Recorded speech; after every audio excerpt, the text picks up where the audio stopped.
બે દિવસ પહેલા ડિપ્ટી સીએમ સાહેબે એક ઓપરેશન ડેલ્ટા હન્ટ નામથી શરૂ કરવામાં આવ્યું હતું. રાજ્યની તમામ પોલીસ કમિશનરેટ અને તમામ જિલ્લા પાર્ટિસિપેટ કર્યા હતા. કાલ સાંજ સુધી 362 જેટલા બાંગ્લાદેશી પકડવામાં ગુજરાત પોલીસને સફળતા મળી હતી અને આ આંકડા વધીને અત્યાર સુધી 501 થઈ ગયા છે. એક લિસ્ટ મુજબ ઘણા બધા લોકો બાંગ્લાદેશમાં સંપર્કમાં હતા. એમાં ઘણા બધા હિન્દુ પણ હતા, ટ્રેડર્સ પણ હતા, વેપારી હતા અને ઘણા બધા શંકાસ્પદ બાંગ્લાદેશી પણ હતા.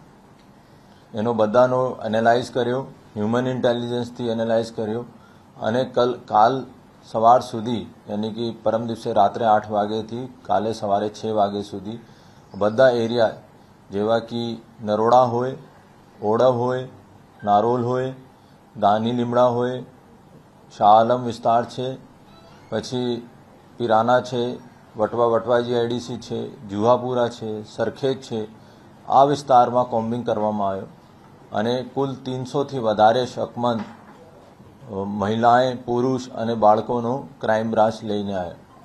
એના પછી આ લોકોનો પૂછપરછ કરી, ડોક્યુમેન્ટ વેરિફિકેશન કર્યા અને મોબાઈલ એનાલિસિસને આધારે કલ સવાર સુધી 166 જેટલા બાંગ્લાદેશી પ્રસ્થાપિત થયા હતા અને જેનો આંકડા વધીને અત્યાર સુધી 191 થઈ ગયા છે.